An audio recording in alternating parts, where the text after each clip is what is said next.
क्या हो दोस्तों, अगर मैं आपसे कहूं कि दुनिया की कुछ सबसे एडवांस्ड टेक्नोलॉजीज असल में एक क्लासिफाइड प्रोजेक्ट का हिस्सा थी। डार्पा यानी कि defence advanced research projects agency, जो अमेरिका के सबसे क्लासिफाइड और कटिंग एज प्रोजेक्ट्स पर काम करती है। डार्पा के प्रोजेक्ट्स ना सिर्फ फ्यूचर टेक्नोलॉजी को डिफाइन करते हैं, बल्कि कई दफ़ा ये प्रोजेक्ट्स दुनिया को बदलने का भी पोटेंशियल रखते हैं।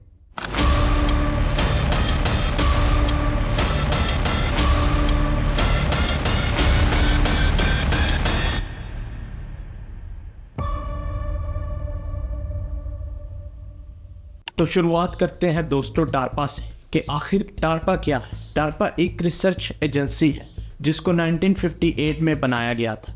इसका मकसद ऐसे मिलिट्री प्रोजेक्ट्स और रिसर्च पर काम करना था जो उन्हें दूसरी कंट्रीज से आगे ले जाए या टेक्नोलॉजिकली सुपीरियर बना दे।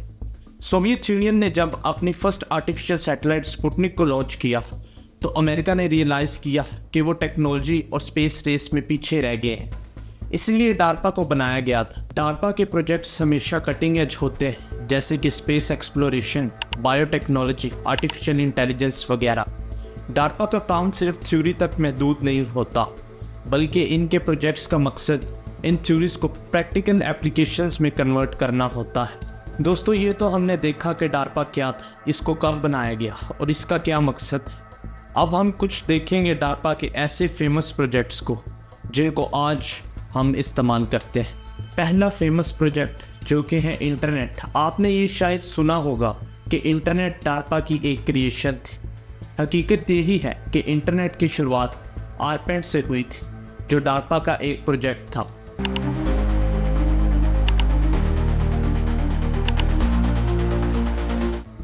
दरअसल इसका मकसद था मिलिट्री कम्युनिकेशन सिस्टम को एडवांस्ड बनाना, और उस वक्त चूँकि कोल्ड वॉर चल रही थी तो अमेरिका अपने ट्रूप से कम्युनिकेशन नहीं कर पाता था, और उसको ही बेहतर बनाने के लिए उन्होंने इस प्रोजेक्ट को लॉन्च किया था, जिसकी वजह से आज जो हम इंटरनेट इस्तेमाल करते हैं उसकी क्रिएशन हुई। दूसरा प्रोजेक्ट जो कि है जीपीएस यानी कि एक ग्लोबल पोजीशनिंग सिस्टम। जीपीएस का इस्तेमाल आज हम सब अपने मोबाइल फ़ोन्स में करते हैं, लेकिन क्या आपको पता है दोस्तों, इसकी असल डेवलपमेंट का स्टार्ट डार्पा के अंडर हुआ था, वो भी मिलिट्री के लिए। और दोस्तों, रोबोटिक्स का जिक्र करना भी बहुत ज़रूरी है, क्योंकि डार्पा के बोस्टन डायनामिक्स प्रोग्राम दुनिया के सबसे एडवांस्ड रोबोट्स को डेवलप कर रहा है, जो मिलिट्री ऑपरेशंस में असिस्ट करते हैं, ज़ख्मी सोल्जर्स की मदद करते हैं और भी बहुत कुछ। अब ये तो थे डार्पा के कुछ सबसे फेमस प्रोजेक्ट्स। अब हम बात करेंगे डार्पा के कुछ सीक्रेट प्रोजेक्ट्स के बारे में, जिनमें से एक है ह्यूमन परफॉर्मेंस को इन्हेंस करना। अब ये प्रोजेक्ट का नाम नहीं है, लेकिन इसका मकसद है कि ह्यूमन परफॉर्मेंस को इन्हेंस करना, क्योंकि सोल्जर फिज़िकली जितना भी स्ट्रॉन्ग हो जाए, कुछ लिमिटेशंस उसकी बॉडी में हमेशा रहती है, और इसी सब को मद्देनज़र रखते हुए डार्पा इस प्रोजेक्ट पर काम कर रहा है, जिसमें वो ह्यूमन परफॉर्मेंस को इन्हेंस करेगा, और शायद फ्यूचर में हमें न्यूरल इन्हेंसमेंट और जेनेटिक मैनिपुलेशन की वजह से सुपर सोल्जर भी देखने को मिल सकता है। अब ये सारी बातें बहुत ज़्यादा साइंस फिक्शन साउंड कर रही होंगी, लेकिन अगर डार्पा की हिस्ट्री को देखा जाए और उनकी टेक्नोलॉजिकल अर्थ शैटरिंग इनोवेशंस के बारे में देखा जाए तो ये काफ़ी पॉसिबल लगता है। बात करें दोस्तों दूसरे सीक्रेट प्रोजेक्ट की, जो कि था strategic computing program. Strategic computing program 1980 में लॉन्च हुआ था, और ये डार्पा का पहला कदम था एआई और मशीन लर्निंग में। इमेजिन कर सकते हैं दोस्तों, आज से अप्रॉक्सीमेटली 44 ईयर्स पहले डार्पा एआई और मशीन लर्निंग पर काम कर रहा था। तो ज़रा सोचिए कि आज के दिन डार्पा किस टेक्नोलॉजी पर काम कर रही होगी, जो कि हमें बताता है कि डार्पा हमेशा फ्यूचर टेक्नोलॉजी पर काम करती है। अब सवाल ये पैदा होता है कि डार्पा के प्रोजेक्ट से दुनिया को ज़्यादा फ़ायदे या ख़तरे। डार्पा एक मिलिट्री एजेंसी है जिसका मेन फोकस डिफेंस और वॉरफेयर को डिफ़ाइन करना होता है, लेकिन कुछ लोगों के लिए ये बात डेंजरस भी हो सकती है। जैसे जैसे टेक्नोलॉजीज एडवांस हो रही है, इनका मिसयूज़ भी किया जा सकता है, जैसे कि एआई या रोबोटिक्स का अगर एथिकल यूज़ ना किया जाए तो ये भी इंसानियत के लिए ख़तरा बन सकते हैं। लेकिन दूसरी तरफ डार्पा की रिसर्च ने मेडिकल साइंस में भी बहुत सारी एडवांसमेंट्स करी, जैसे कि प्रोस्थेटिक लिम्स, जो कि वॉर वेटरन्स के लिए एक रेवोल्यूशन है। इसी तरह बायोटेक्नोलॉजी और ह्यूमन हेल्थ में भी डार्पा ने बहुत सारी एडवांसमेंट्स करी है। बात करें दोस्तों डार्पा के ग्लोबल इम्पैक्ट पर, तो आज डार्पा सिर्फ अमेरिका तक महदूद नहीं है, बल्कि डार्पा के इनोवेशंस दुनिया भर की टेक्नोलॉजी और वॉरफेयर के मैदान में असर डाल रहे हैं। और अब दूसरे मुल्क भी डार्पा जैसी रिसर्च एजेंसीज बनाना शुरू कर रहे हैं, ताकि वो भी फ्यूचरिस्टिक टेक्नोलॉजी में पहला कदम उठा सकें। रशिया और चाइना जैसी कंट्रीज़ भी डार्पा स्टाइल एजेंसीज बनाकर एआई और मिलिट्री टेक्नोलॉजी में हैवी इन्वेस्टमेंट्स भी कर रहे हैं।